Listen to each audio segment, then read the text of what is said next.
Okay, we need to talk about production. Producing things. How do we produce? We have this fabulous little graph, and we don't really use it for much except for principles, and we use it to explain to you some basic concepts and let you see them, let you visualize what we mean. Okay? So this graph has the coolest name of all the graphs. It's called the Production Possibilities Frontier, the PPF.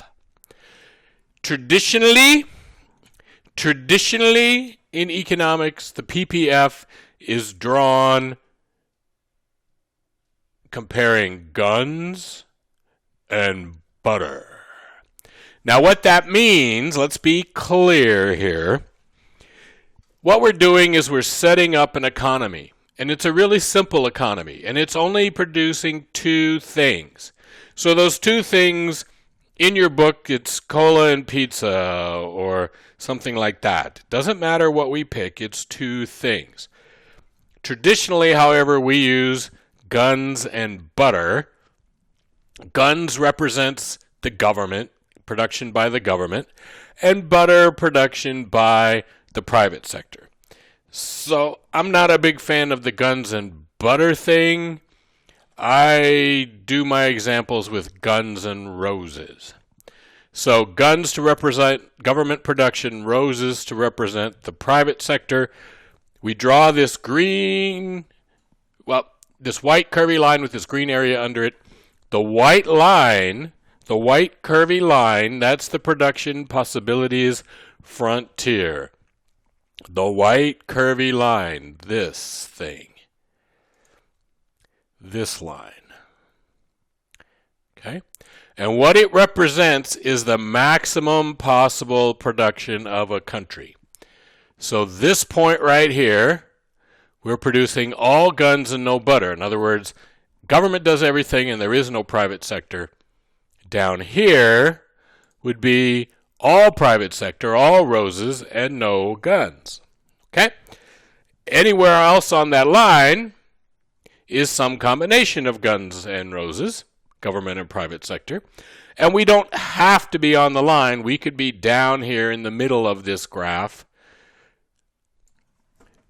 or we could be toward the bottom. We could be anywhere. We can be in that green area. We can be on the white line, or we can be in the green. And let's explain what that all means. Okay, so we have this white curvy line. That's the production possibilities frontier. We have guns on the y-axis and roses on the x-axis. And we're talking about our ability to produce between government and the private sector. Okay, so anytime we draw the PPF, it's always two goods. So again, could be cola and pizza, guns and butter, guns and roses, any two things you want to pick just as an example of what society has. And this line and the green area represent every single possible combination of where your country could be. Okay, it's not like we're saying, well, here's 4 of a million. No, there's an infinite number of places the economy can be. That whole curvy white line plus the entire green area, the economy can be anywhere in that. And we need to explain the why and the how and the where. Okay? So again, white line, PPF, big green area. We're going to be in there somewhere. Now what does all this mean? Well, first, that white line means the maximum possible that we can produce. So that's why it's called the frontier. It's the boundary line. We can make that much or less, but we can't make more than that. So the white line represents our maximum possible production of guns and roses. Again, this point up here, that's all guns. And down here at the bottom, that's all roses. And here in the middle somewhere is about half and half. Okay?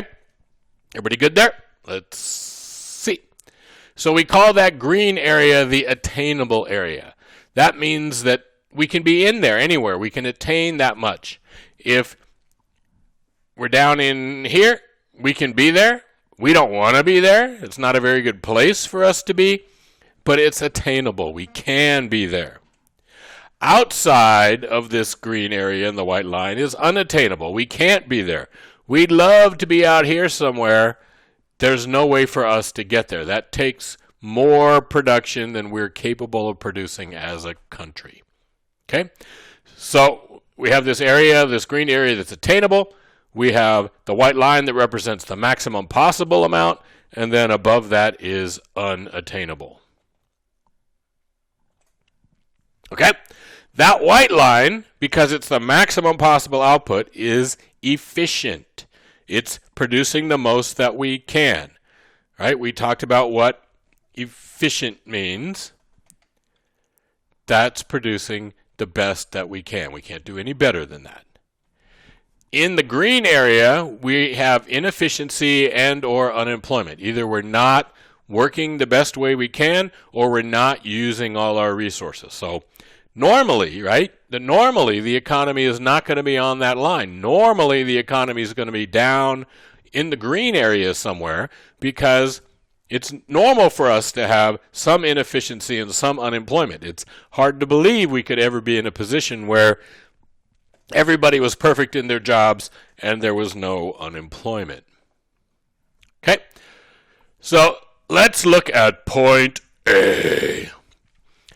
Point A up here, point A is very close to producing all the possible guns we can.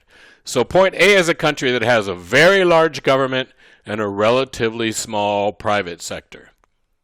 Right? That's how big the government is, and that's how small the private sector is. So maybe A is Cuba. Maybe A is the Soviet Union when they were communist. Okay? Now, point B, if we move from A to B, we've given up guns. We're producing fewer guns. And in exchange for producing those fewer guns, we're producing more roses. Notice something here. There's a trade-off. If we're on that white line,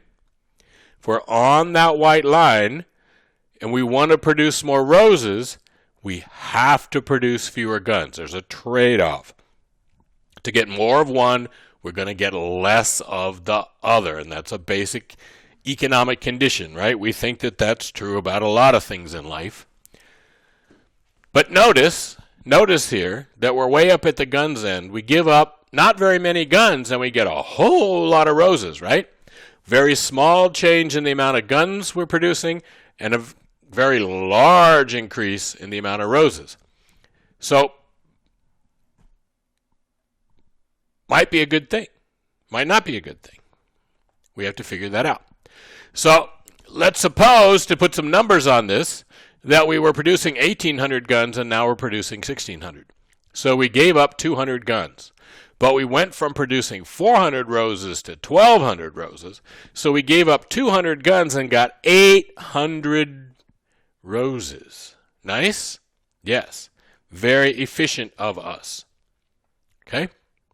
Very efficient of it. Now, this is an opportunity cost, right? To get those 800 extra roses, we paid a cost, and that cost was 200 guns. We gave up 200 guns. That's an opportunity cost, right? So inside this production possibility frontier, we can see this idea of opportunity cost. Okay? And again, it emphasizes to us that there are these trade-offs, that there's no such thing as a free lunch. And if we want to get those more roses, we have to give up guns. Okay. So we gave up 200 guns. We got 800 roses. Each rose cost us a quarter of a gun. Does that make sense? 200 guns, 800 roses, 200 over 800 is a quarter. Each rose cost us a quarter of a gun. Or, alternatively, we got 4 roses for every gun. Exciting? Now, let's add a point to this. Let's add point C to this. Now C is inefficient. It's unemployment. We're not using all our resources. We're not using our resources well. Okay? What's the cool thing about C, being at C? Well, I'm inefficient. I can gain by becoming efficient, right? And that really cuts into the cost of this whole thing. I'm inefficient at C. I'm producing less than I can with the resources that I have. It's not good. At C, I can actually get more guns and more roses. I can move to A, or I can move to B. All right, I have choices. If I move from C to B, I'm actually ending up with more guns and more roses. So I can make everybody better off and nobody worse off by moving from C to B. So that's a good thing. There's no question that moving from C to B in this theory is a good thing because I'm getting more guns and more roses. When I go from C to A, I'm getting more guns but actually fewer roses, and there's a possibility that makes me worse off, except that it changes me from being inefficient to being efficient. But C to B, more guns and more roses, I can make everybody better off and nobody worse off. Okay? So A and B are efficient. Our normal trade-offs apply. To get to B from A, I have to give up guns. To get from A to A from B, I have to give up roses. There's trade-offs, but they're both efficient. They're both producing as much as we possibly can. I cannot leave either one of those points, right, without taking something away from somebody. C is inefficient. And again, I can move from C to B, give everybody what they had at C, and give them more of both guns and roses. So that makes B clearly better than C. That D point out there, again, is unattainable. I can't get there in my current economic environment. Okay? Now, points A and B show what we call allocative efficiency. So we've been saying efficiency, but really it turns out there's multiple kinds of efficiency. And in this case, we have allocative efficiency. And what that means is what we've been saying. Allocative efficiency means I can't make anybody better off without making somebody else worse off. So I've reached this optimal kind of point where to make one person happier, I have to make somebody else sadder. Okay? So that's allocative efficiency. We're efficient. We're at a point where we can't make one person better off without taking something away from somebody else. Okay? So again, when we have allocative efficiency, resources are allocated optimally. We use that word a lot in economics, optimal. We cannot make one person better off without making someone else worse off. That's Pareto Optimal. We say Pareto Optimal. We talked about that before. Remember, though, there's not one place where we have allocative efficiency in the PPF. The whole white line, that whole PPF curve, is allocative efficiency. So there's technically an infinite number of points that are allocative efficiency, and somehow we have to decide which one is the best among all these points that are optimal. So we have all these efficient points. Why is one of them better than the other?